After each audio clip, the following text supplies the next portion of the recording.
burned up. Okay, so our learning objectives, right? We'll talk about how mental images and concepts are involved in the process of thinking. We'll talk about the methods that we use to solve problems and how it is that we make the decisions that we do. We'll talk about why our problem-solving skills sometimes fail us. We're not successful. And how, and what is meant by creative thinking, like what we did with our quiz at the front of class.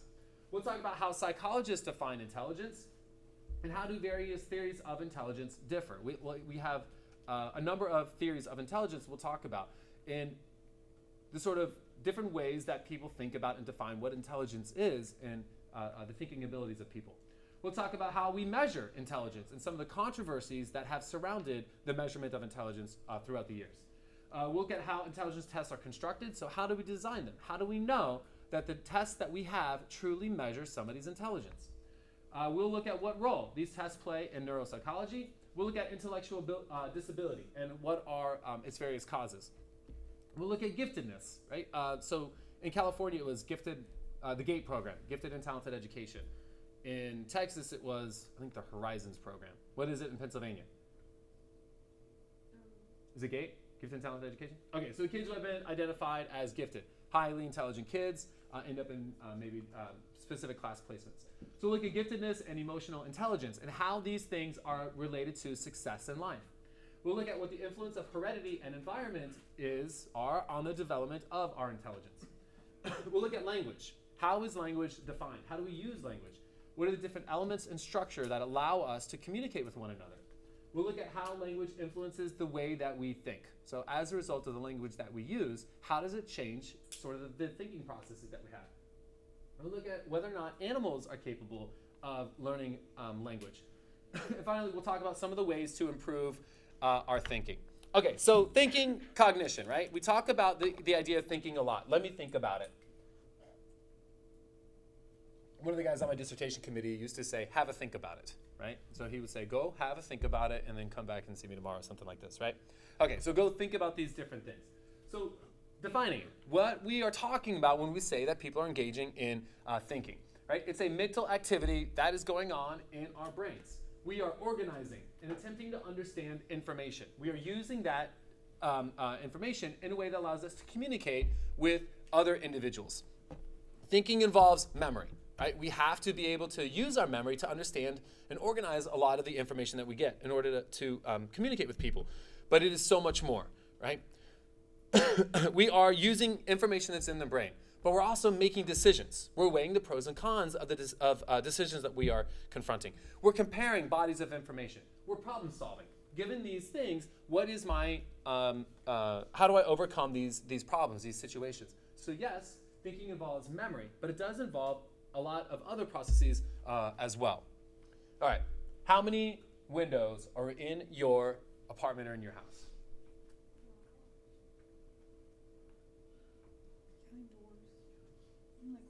Windows.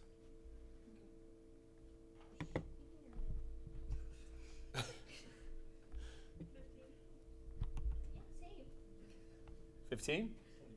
22?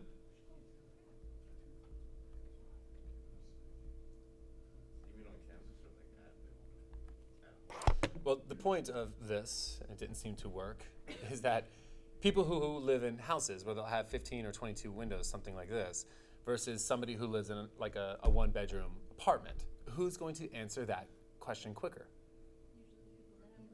People that have less, the person who lives in the one-bedroom apartment. Why? What do you do when somebody asks you to do this sort of activity? You go through your house in what way? Yeah, you create this mental image. You may place yourself inside or outside of your house, and then you do what? I walk around, right? I walk around. So it'll be easier for you and quicker for you to walk around that one-bedroom apartment than it will like a two-story house or something like this, right? We literally create these sort of mental images, right? This representation that we have in our mind stands for the objects and events, and they have this sort of picture-like quality. We've talked a bit about how processing of information works, that we get our sensory information, it comes in, and it is routed to the appropriate parts of our brain. So how do you think mental images work? All right, brain sends information out of like its storage and sends it to the visual cortex, the mind's eye. We're literally sort of seeing it, but not coming in from the senses. We're pulling it out from our memory in creating this sort of picture-like representation, right? So being able to sort of use this information in our memory to create these scenarios, walk through the memories that we have. Concepts allow us to deal with information in a sort of more accessible or easy manner. When we talk about concepts, concepts allow us to think. They allow us to think about a large classification or group of people without all of the sort of small details that a lot of times we've come to rely on. So when we talk about concepts, we're talking about broad ideas, right? Ideas that represent a class or category of objects, events, or activities. So if I'm talking about a very big concept that organizes a lot of activities, I can say something like sports. You probably get a relatively good idea of what I'm talking about when I say something like this, right? We have a lot of different sports, but we use the word sports frequently as a sort of a concept, right? It is a category of activities that's very general. So superordinate concept is the most sort of general form of a type of concept that we could develop. So if we're talking about an animal, or we say, I ate a piece of fruit for lunch, right? I say a piece of fruit, or I say I have a pet, I have an animal at my house. How are you supposed to interpret that? Is it pretty general? It's very general, right? When we talk about concepts, we can say things without focusing on all of the individual differences. We may say something a little more specific to put us on the same page, right? Talking about a specific type of animal, like a bird or something like this, right? These concepts allow us to work with a lot of information without thinking about all the small details that can be embedded in these. So these superordinate categories are fairly large. The basic level type is an example of a type of concept or one in which other similar concepts or concepts are organized, right? So instead of saying animal, I could say something like dog or cat. Are there a lot of different types of dogs? Yeah. Are there a lot of different types of cats? But I say dog and you get a pretty good idea, right? I have a dog and a cat. I do, at my house, right? You get a pretty good idea, like this guy's got a dog and he's got a cat, right? We use these sort of basic level ideas. Or I say apple. Are there different types of apples? Or I say pear. Are there different types? But we can all be somewhat on the same page by using these different things. So how do we develop these concepts? How do we develop the concepts that we use?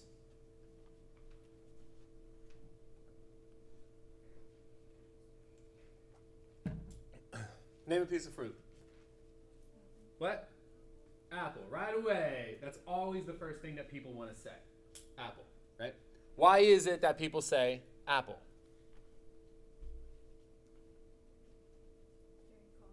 It's very common for you, for us. So where do we develop our concepts from? The world around us. What we know, right? We develop these concepts. The neighbors we had in Texas, they had this little tiny like Chihuahua dog, right? I have, here, I'll get very specific for you. I have a yellow lab. I have the world's laziest yellow lab. I mean, like, he just lays around the house all day long. Doesn't chase anything. We got him in Texas. He failed hunting school. And this couple we met, they were like, if you want him, you can have him. I'm like, he failed hunting school? I'll take him, right? Got him, and his name was Rifle. Seriously, right? I'm like, you know, a couple things go on. Like, I know he doesn't understand this, right? The dog doesn't understand, like, Rifle. But, like, you know, if you were a failure at something and your name is directly in line with that, like, failing, wouldn't that bother you, right? I'm trying to think of a good human comparison, but I can't think of one. That's fine. What? Like Tumbleton, right? Poor Tumbleton. Okay. All right. So I get Rifle, and I'm like, this ain't happening. Like, I'm not. One, I don't want to call him and remind him of his failures, and two, like, I don't want my kids being like, come on, Rifle. And then, like, you know. So we changed his name to Riley. So why am I talking about this? Oh, okay, all right. So I got Riley Yellow Lab, and he's a big dog. He's like 83, 86 pounds, fluctuates depending on whether it's winter, and he gets walked a lot, or it's summer, and he gets walked. Okay, so he's between 80 and 86 pounds, and then we have a black cat, Jax, right?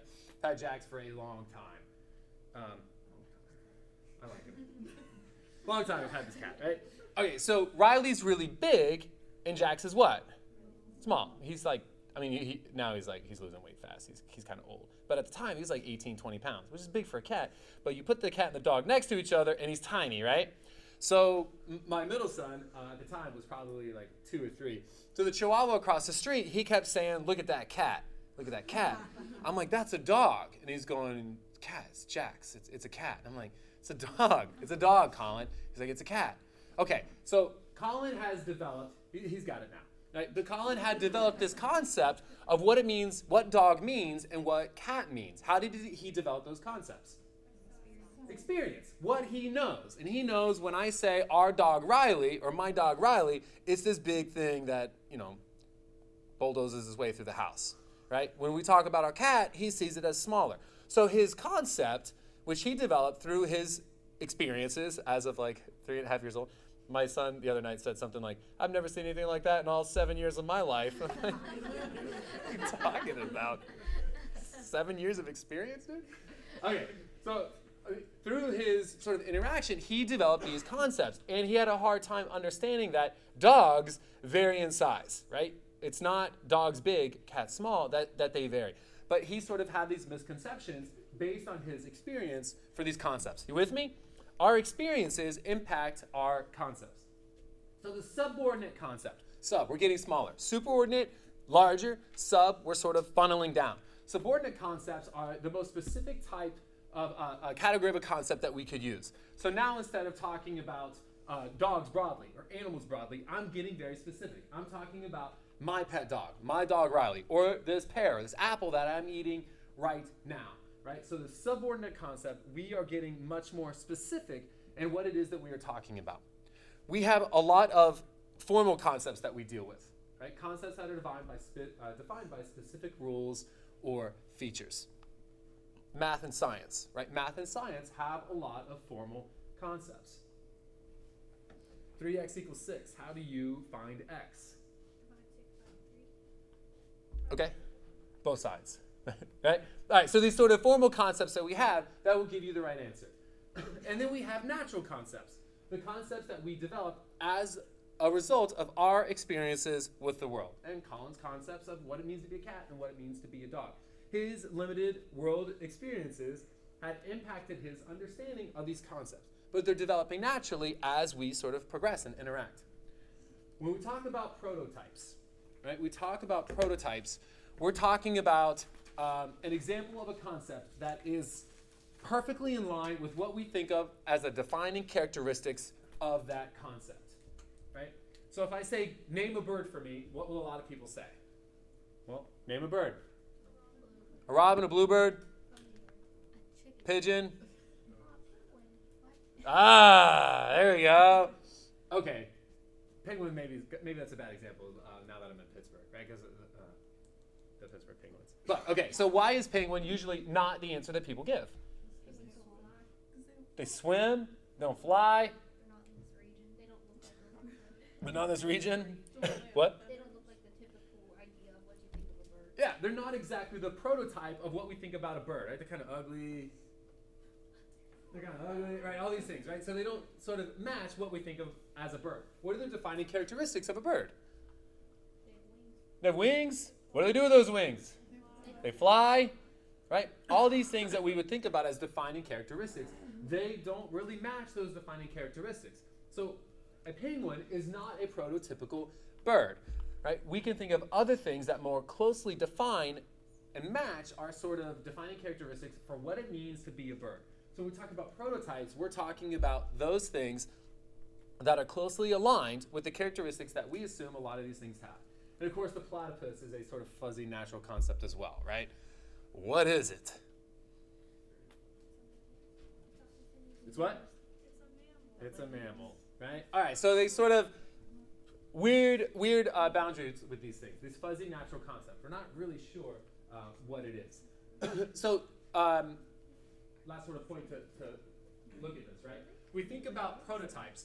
We can go from the most typical prototype to sort of least typical prototype. So we're talking about vehicles. We're talking about things that allow us to move from one place to another, right?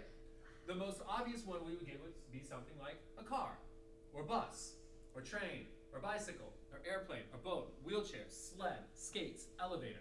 The top of the list are the more prototypical ones. They really match what we think about.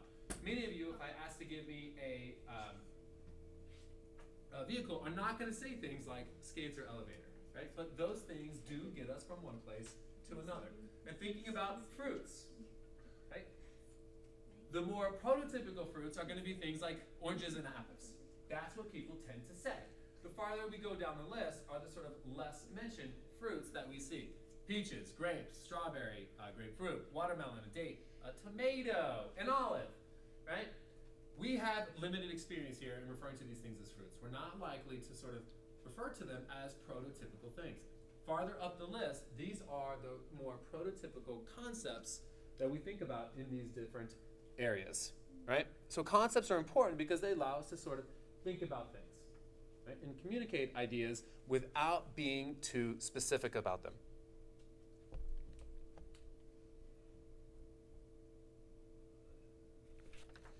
All right, concepts become really important when we start talking about things like problem solving.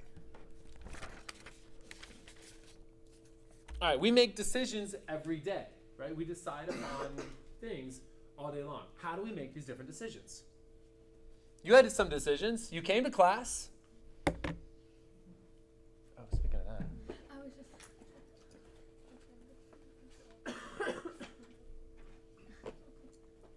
Let me see that.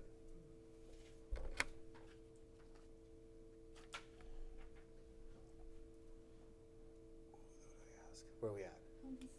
How do we make decisions? How do you make the decisions that you make? What's that? You weigh the pros and the cons. Okay, you weigh the good and the bad or the pros and the cons? Okay. You think of what will happen if you do it and what would happen what you do it. Okay, so doing this sort of alternative scenario, right? If I do this, this is likely to happen. If I don't do this, this might happen. All right, so with problem solving, we are going through the thinking process. We're engaging in some cognition that is going to allow us to reach a goal, right? We think and behave in certain ways to meet a goal in some particular way. So there's different routes that we could engage in with problem solving. We've got this situation that we are sort of trying to overcome. We've got to reach this goal. We think and behave in certain ways that allow us to reach the goal. We got to think about what those thought processes are or those behaviors that we need to engage in. Okay, so what are some of the things that we are going to do? We could do trial and error, that sort of mechanical solution where we just try one possible solution after another until we find the right one, right? That sort of, I know my pen contains these 4 digits. I can't for the life of me figure out or remember what order those digits go in. So what do? Try them all. I keep guessing, right? So I keep guessing until I get it right? For many of you, it'll probably eat your card before then, right? So 4 digits, that's 4 factorial. That is what? 24 different combinations. It'll eat your card before you can do all 24. It'll since somebody stole it, right? All right, so that trial and error. I just try one thing after another until I get it right. Or algorithms, right? Where there's a very specific step-by-step procedure that we need to engage in. And if we engage in all of these steps, if we do all of these individual steps, we are sort of guaranteed to find the correct answer here, right? We will have the correct answer. Where do we see these? Okay, recipes. Solving equations. Computers are really good at these. We are a lot slower at these sort of algorithms. Computers do these all the time.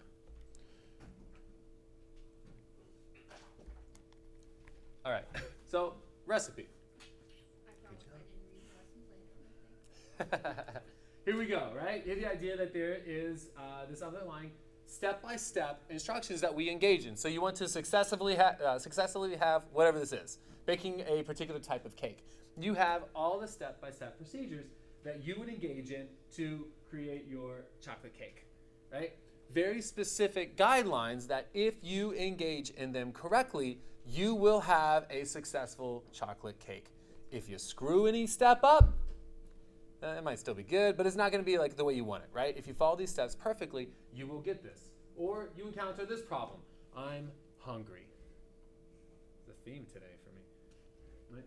I'm hungry. What do you do? What's the algorithm that's going to complete this? Eat. I'm going to eat, right? So what do you do here? Put the money in, make your selection, and hopefully it comes out, right? All right. And writing a term paper. What do we do with a term paper? We have to figure out where we want to be, right? We figure out where we want to be, and we follow through with all the steps.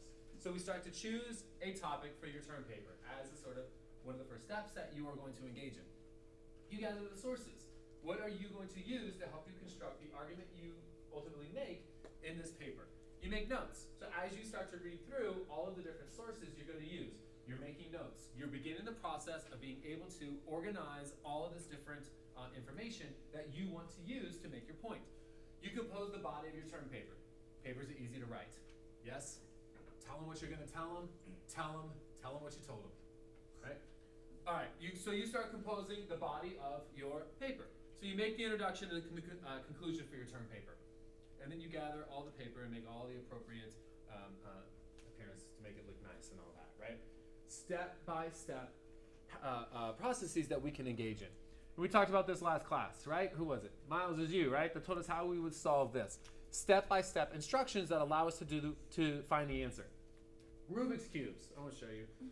But Rubik's Cubes. How do you do these things?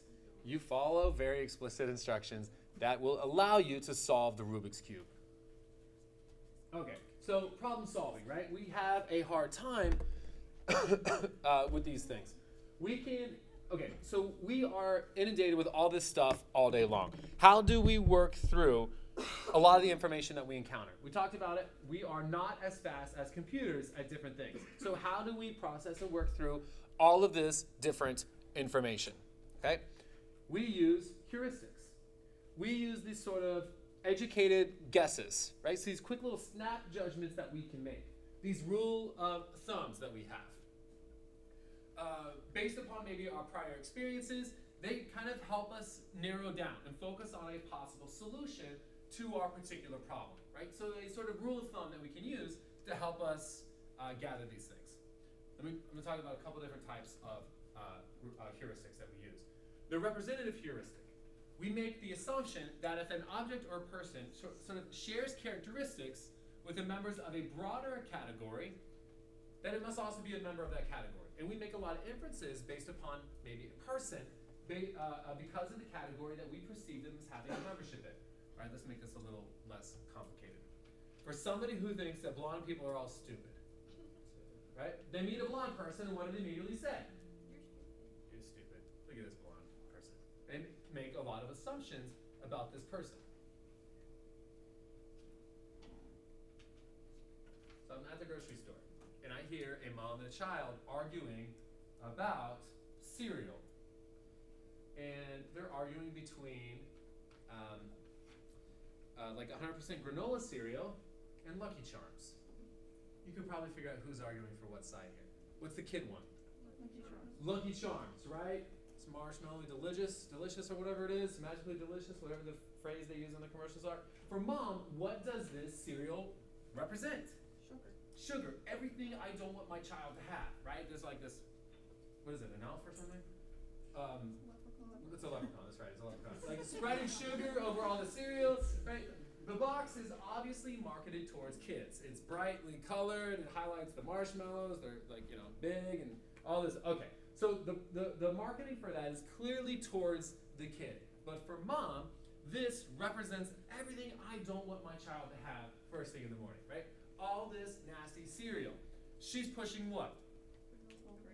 You need to eat this 100% granola. It's good for you, it has less calories, it has less sugar. This is what you should be eating. It's better for your body. It's brain food, right? This is what you should be eating. I wonder who's right. Have you ever looked at the nutritional information on the back of these things? All cereals terrible for you. Almost all. Have you looked on the back of those? Compared them? How is the granola marketed? Is it going to appeal to a child? No, it's like, it's boring, it shows like a stalk of wheat or something. Like, it's boring, nothing exciting about this particular box. So, I look at the back. What do you think has more sugar? Granola. What do you think has more calories? Granola. And actually, granola is done in half a cup. They'll present the nutritional information for granola in half a cup. For Lucky Charms, I just did this.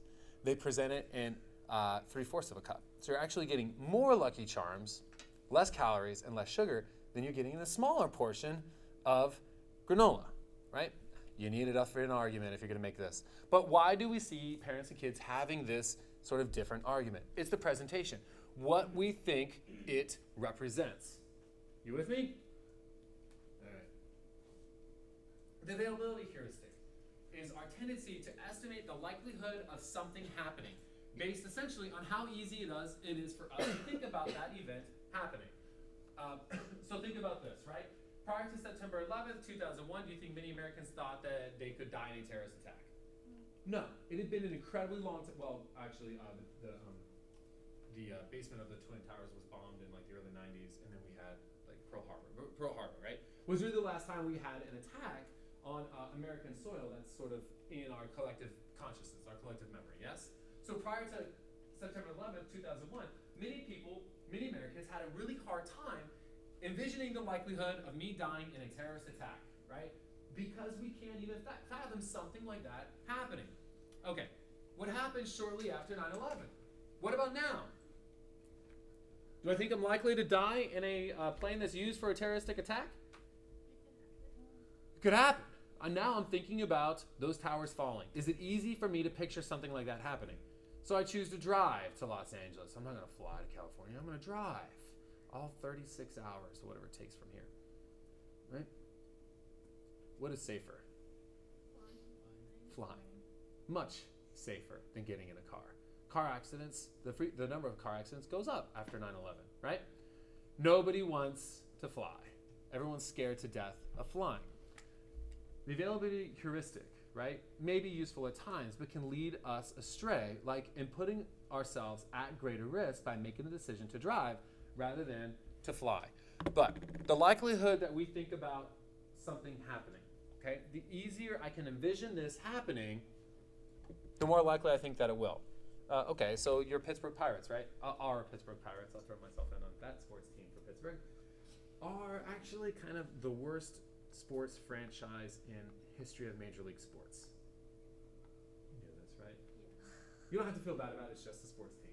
Okay, so if you would ask people, say, I don't know, circa 2000, about the Pirates playing in the playoffs or winning the World Series, what are they likely to say?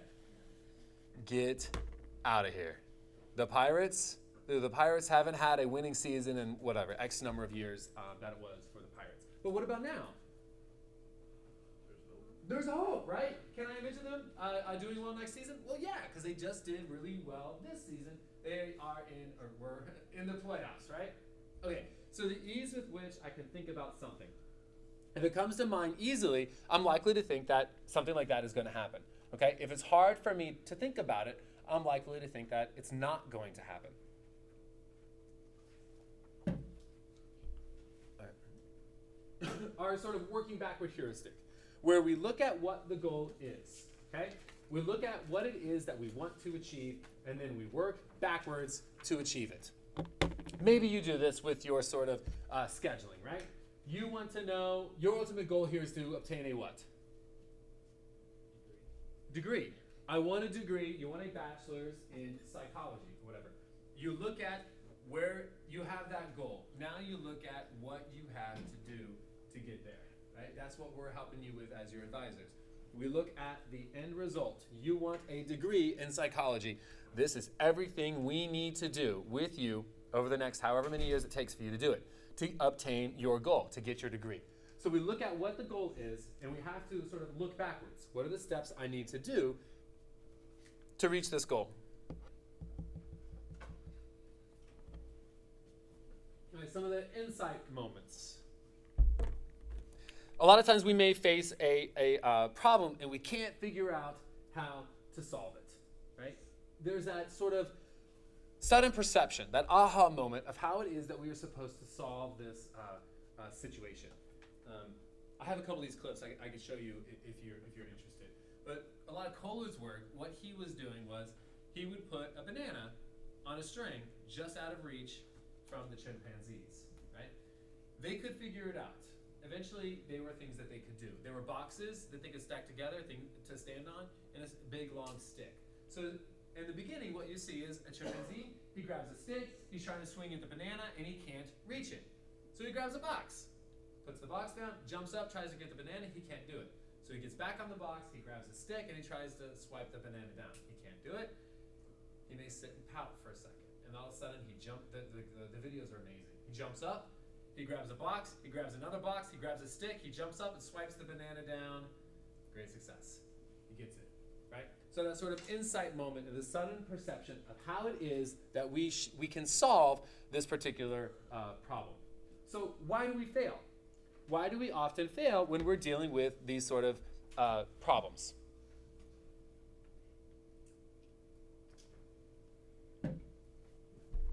Part of the problem is we get in this functional fixedness, right? There are tasks that certain things allow us to do.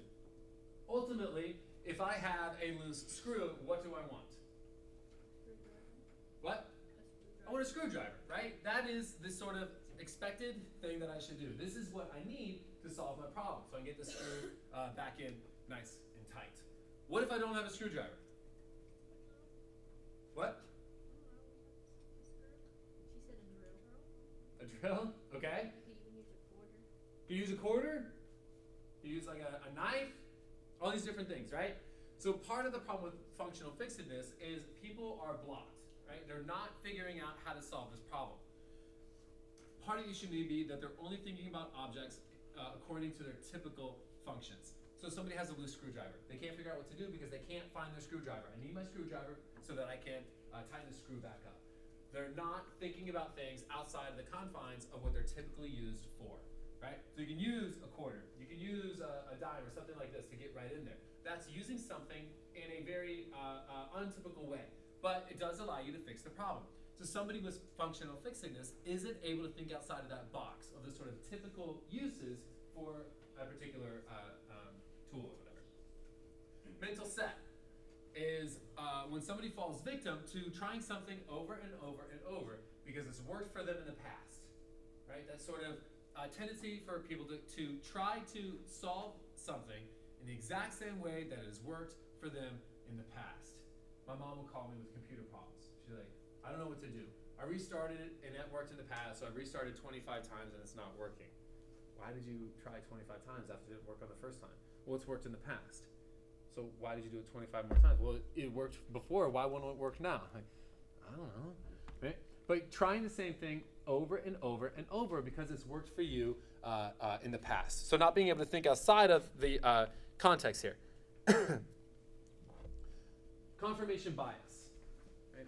Confirmation bias refers to our tendency to search for evidence that fits our pre-existing beliefs and ignoring any evidence that does not fit those beliefs. Okay, we see this all the time in politics. Right? So somebody who does not like President Obama, what might he or she do? Focus on all his mistakes. Okay, seek out and focus on all of the information that suggests he hasn't been a good president. What are they going to ignore?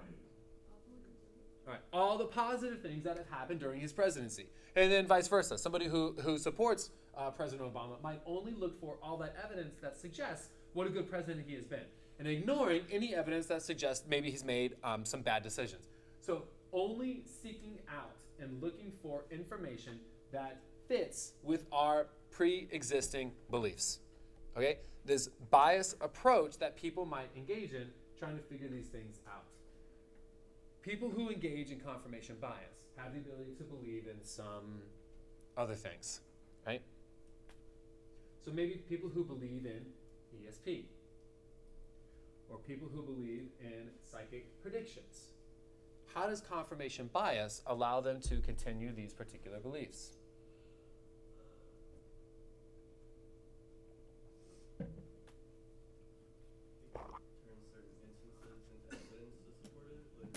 Okay. Okay. So using particular instances, maybe change them a little bit as supporting that I have some ESP abilities or something, or psychic predictions, or taking it outside of the realm of the paranormal, perhaps, believing that we are good at driving and texting.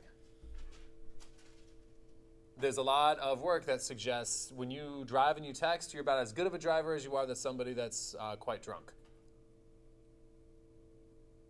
So why do I continue to believe that I'm a good driver even while I'm texting? Yeah. Because you might not have gotten it accident. Okay. Miles? All right. Because I'm still here.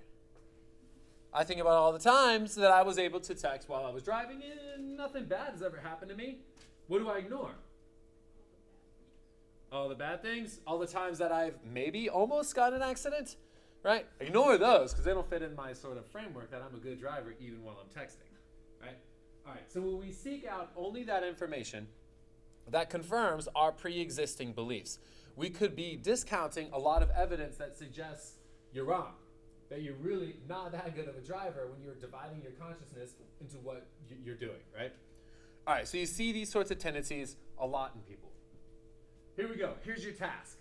How do you tie these two strings together if you cannot reach them both at the same time?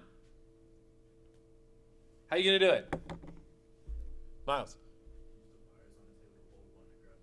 Okay, so why do people a lot of times have a hard time recognizing what the pliers could be used for?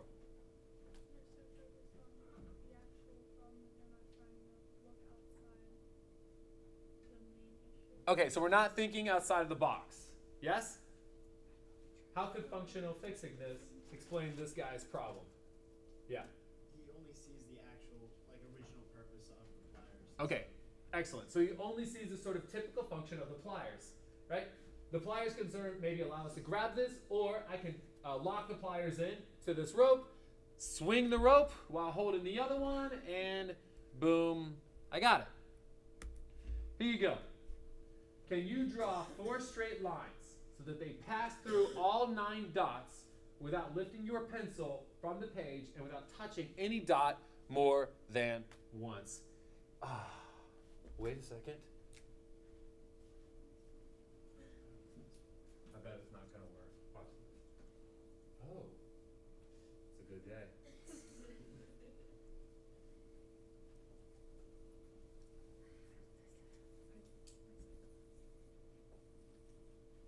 Who can do it?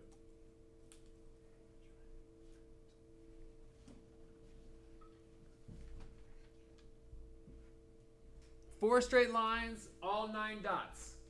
You can't lift it up.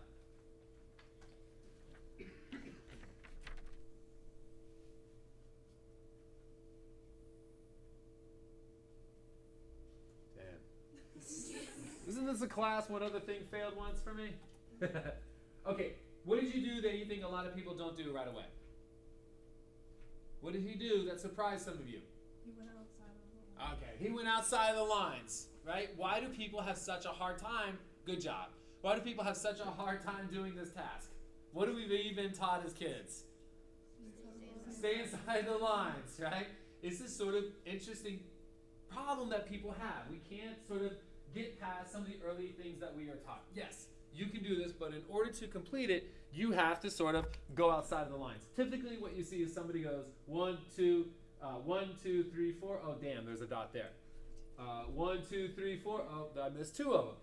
1, 2, 3. I can't do it, right?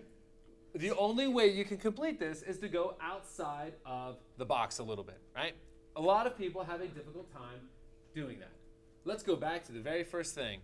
What are all the uses of a paperclip you can think of? You can make a necklace out of them. All right. What else? Yeah. A weapon. Okay. Oh, to pick a lock. Okay. Hanger. Zipper. A zipper. All right. Toothpick. I might have too many fillings for that. I feel like that would hurt. Yeah. A twist tie. Okay. What? Hold paper together? Nobody gave the obvious answer. Yeah. Fix your dress with it. It's Fix a broken dress? All right. Oh, okay. All right. Oh, like the default, the default resetter on electronics. All right, good. Anything else? List all the means of transportation you can think of. Scooter? Where's that guy, the security guy on campus that's always like trolling around in that thing? And he's very, I think that guy probably loves his job. Like you can just kind of get that vibe from watching him like roll around campus. Like that dude loves his job. Okay. Scooter, what else? Subway? Ice skates? Your feet? Walking? Skateboard? What? Wheelchair, okay? Hot air balloon. Hot air balloon. Yeah. All right, so how many 4-word sentences can you think of which all 4 words start with the letter H? Do not use a word more than once. What's the one you got? What was it? Harry hit Hannah. Help Harry hit Hannah. All right. He hit his head. He hit his head. Homeless Henry has hair. Homeless Henry has hair. All right. Heath heckled Hannah's Haynes. Heath heckled Hannah's Haynes. All right. It's really difficult, yes? But you're coming up with them. This is good. Imagine you were going camping in the wilderness for a month. What are you going to take with you other than the food and clothing that you're going to take? A tent? Not a bad idea. What? Medicine in case you get sick. or something. Okay, medicine. A gun. Blankets. Toilet paper. Toilet paper. What? A map. A map. Tarp. Compass. Tarp. A Flintstone. Weapons. A Flintstone? Oh, yeah. Okay, got you. Yes. Flintstone. Or like a lighter. Got you. The rope? Weapon? Toothpaste. Toothpaste, toothbrush? You're prepared. Duct tape? She's really thinking. All right, so how would you explain the word infinity to a person who's unfamiliar with the topic? With the word never ending. Like You guys watch the Never Ending Story a lot as a kid? No? Some of you were singing that song in your head, right? I just introduced it to my kids and they're like, this sucks. is that the song that Betray you guys. So how would you do it? How would you explain the word? Never ending? Doesn't start. Oh, what? Okay. No start or end? Okay. Okay. A number or idea that never ends. All right, number or idea that never ends? What? Forever. Imagine that you own a very valuable gold coin and you are going out of town for a month. Where are you going to hide this guy? Oh my gosh. Safety deposit box? Look at her list. She has like 7 places she would hide it. In my family. Keep her around in case you have an unfortunate situation. You can help bury a body. Yeah. You punch a hole in the wall? Carve a hole in the wall, put the coin in there, and then mud it back up? Oh, I thought, okay, all right. Good. Puzzle box. Puzzle box? Put it in a bag with a lot of other regular coins. Okay, all right. Hide it amongst regular coins? In a vacuum bag, like in your vacuum.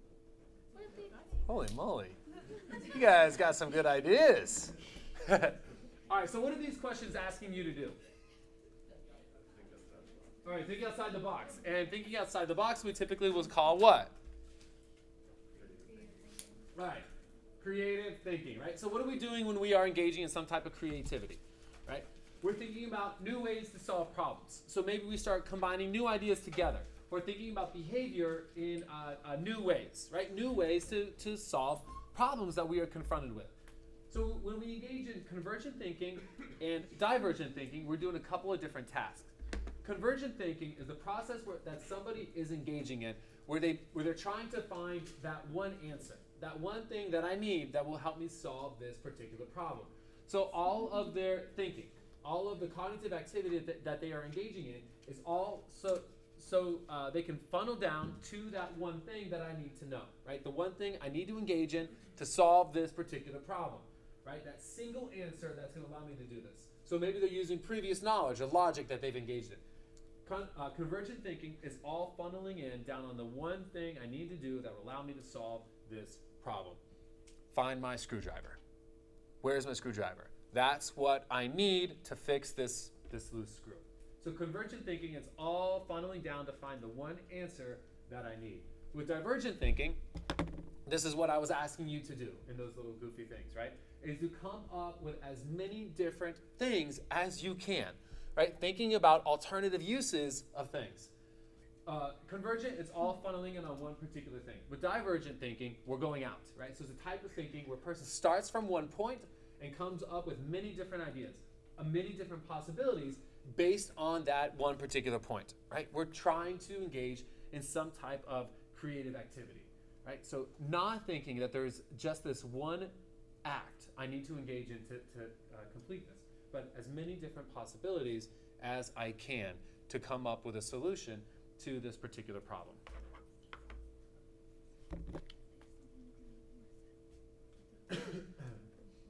Okay, so the things that we can do that are going to stimulate creative thinking in us. We could brainstorm.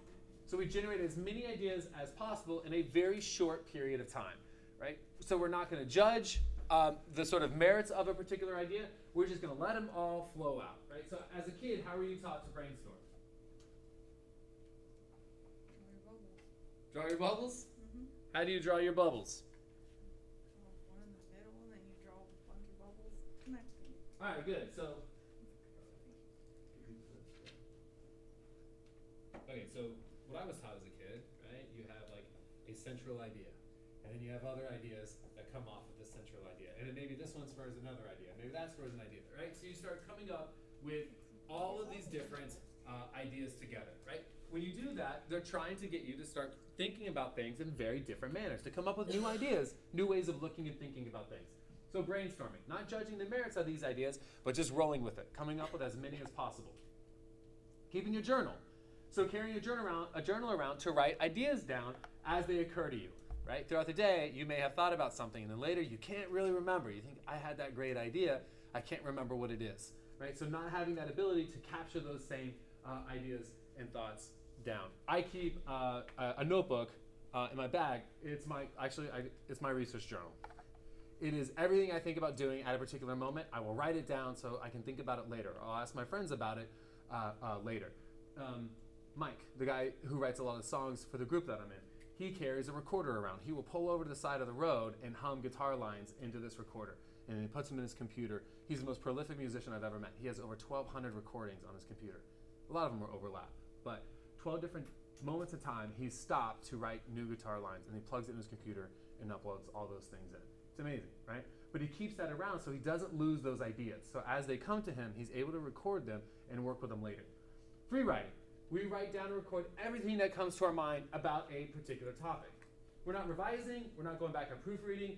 You know, we have a tendency to not do this, right? To not allow people to do this sort of free writing activity. We're always taught about grammar and proofreading our writing. But in free writing, we're just going to go. You're just going to write everything that sort of comes to mind about this particular topic. Don't revise it. Don't proofread it. You can do it later. Just get all of your thoughts out. We can organize these things later. Or mind or subject mapping, where we start with an idea and maybe draw a map with lines from the center to other related ideas. So when we take brainstorming and make it a little more specific, it's something like this, right? Where we map this subject out. We map these ideas out. We start forming a visual representation of the concepts and how these concepts become connected to one another, right? A lot of organizations, companies might do this now with networked computers, where they have people engage in this sort of freedom brainstorming idea over network computers, where you can't see one another's work until it's fully populated. But people are going to write down all their thoughts on these things, and then after the set time, it all becomes released. One of the problems that we have in group activities that really impacts and can attenuate or minimize creativity is the I speak and then you speak approach that we do to a lot of our meetings, right? So I'm going to speak, and after I'm finished speaking, you can speak. What's the problem with that if we're going to be creative? Yeah. You have an idea, but you won't be able to say it until the person's done talking. Okay, good. So I have this idea. I can't say it till you're finished talking. Now everybody's thinking about what it is that you've just said, and I might change what my original idea was based upon what you just said.